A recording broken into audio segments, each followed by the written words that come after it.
সম্মানিত ভিউয়ার্স, আসসালামু আলাইকুম রহমতুল্লাহি ওবরকাত। দেশ ও দেশের বাইরে যে যেখান থেকে আমার ভিডিও দেখছেন, আশা করি সবাই ভালো আছে। তো আজকে আসছি আমার মরিচের প্রজেক্টে।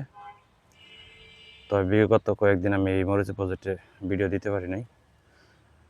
তো আজকে স্প্রে করলাম, আর কি কি ওষুধ স্প্রে করলাম সেটাই আজকে আপনাদের মাঝে তুলে ধরার চেষ্টা করব। আমার গাছের কিন্তু ফল সেট হয়ে যাবে অল্প কিছুদিনের ভিতরেই, ফুল চলে আসছে। এই যে গাছের গ্রোথ মাশাআল্লাহ অনেকটা সুন্দর। প্রত্যেকটা গাছে এই যে ফুল চলে আসছে, ফুল সেট হইতেছে। তো ফলও সেট হয়ে যাবে অল্প কিছুদিনের ভিতরে। তো মোটামুটি মাশাআল্লাহ আপনাদের দোয়ায় আমার মরিচের প্রজেক্ট অনেকটা সুস্থ আছে। তাই আজকে আমি গতকাল আসছিলাম এখানে এই প্রজেক্ট দেখার জন্য। তাই একটা গাছে আমি কিছু কিছু গাছ না, একটা গাছে আমি এই কুকরি দেখছি, যে পাতা কুকরানো যে রোগটা, এই যে একটা গাছ। তাই এই একটা গাছই সমস্যা হয়েছে। তো আজকে আমি স্প্রে করে দিলাম। তো এখানে হয়তো মাকড় আক্রমণ হয়েছে। আর দুইটা কারণেই গাছগুলোর সমস্যা হয়। একটা হচ্ছে মাকড়, আর একটা হইতেছে যে মাটিগুলা অতিরিক্ত হিট হয়। জায়গাটা অনেকটা উঁচা জায়গা, অতিরিক্ত হিট হওয়ার কারণেই গাছগুলো এরকম হয়। তো এই যে এই গাছটা একটু হালকা দেখা যাচ্ছে,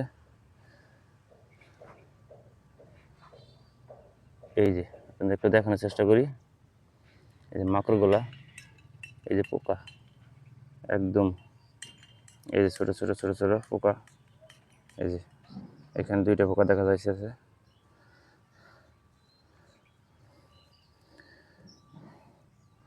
হচ্ছে এই পোকাগুলা থাকে পাতার নিচের দিকে, মাকড়।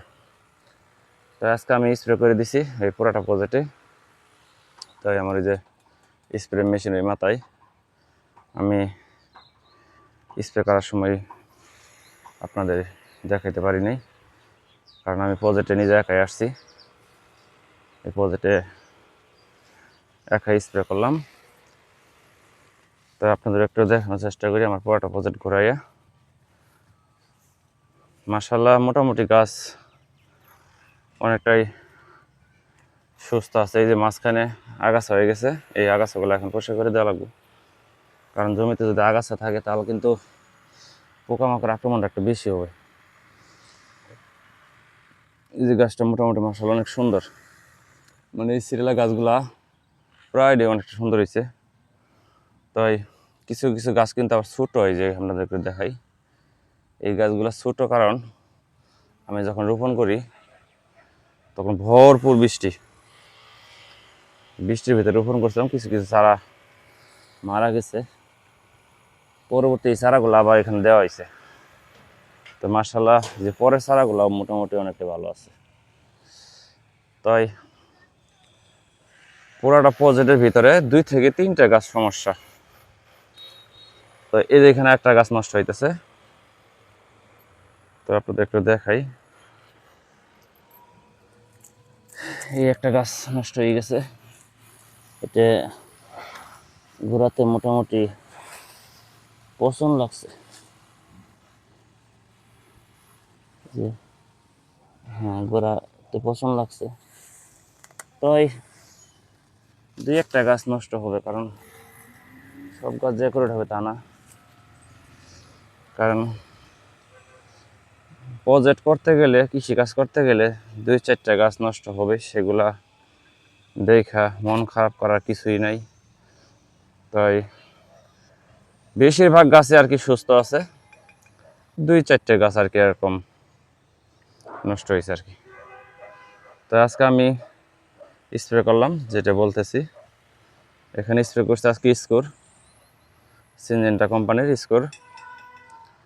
আর এটাছে লগে দিছি কীটনাশক ভলিউম ফ্লাক্সি আর রেডিমিল গোল্ড, এই 3টে ওষুধ আজকে আমি একসাথে মিক্সার করে দিছি। তো সবাই ভালো থাকবেন, সুস্থ থাকবেন, আর আমার ভিডিওটা একটা লাইক, একটা কমেন্ট করে যাবেন আমার এই প্রজেক্টটা কেমন হইলো। তো এখানে মোটামুটি 500 গাছ আছে, 500 গাছের ভিতরে 2-3টা গাছ নষ্ট হয়েছে আর কি। তো আমি ওই গাছটা উঠাই আবার নতুন করে চারা দিয়ে দেবো, ইনশাল্লাহ ওই গাছগুলো আবার ঠিক হয়ে যাবে। তো আমি আজকে এই যে এই মেশিন দিয়ে স্প্রে করছি, এখানে এই মেশিন দিয়ে স্প্রে করা হয়েছে। আর আপনাদের যে দেখাই, যে পেঁপে গাছ দিয়েছিলাম আমাদের সাইডে, ওই যে মাথা থেকে এই মাথা পর্যন্ত প্রতিটা বেডের মাথায় মাথায়, আর পেঁপে গাছগুলো কীরকম হয়েছে আপনাদের দেখার চেষ্টা করি। এই যে আমার পেঁপে গাছে কিন্তু অলরেডি ফুল চলে আসছে, এই মরিচ গাছের সাথেই রোপণ করা। এই পাশে মরিচ গাছ, এই মাঝখানে একটা পেঁপে গাছ দিয়েছিলাম বেডের মাথায়। তো মোটামুটি সবগুলো গাছই এই যে সবগুলো গাছের ফুল চলে আসছে, গাছও মোটামুটি অনেকটা সুন্দর। মরিচ গাছের পাশাপাশি এই পেঁপে গাছ সাথে ফসল হিসেবে আমি এই জাতটা দিছি, এটা হচ্ছে গ্রিন লেডি। তাই সবাই ভালো থাকবেন, সুস্থ থাকবেন, আমাদের জন্য একটু দোয়া করবেন। আসসালামু আলাইকুম রহমতুল্লাহি ওয়া বারাকাতুহু।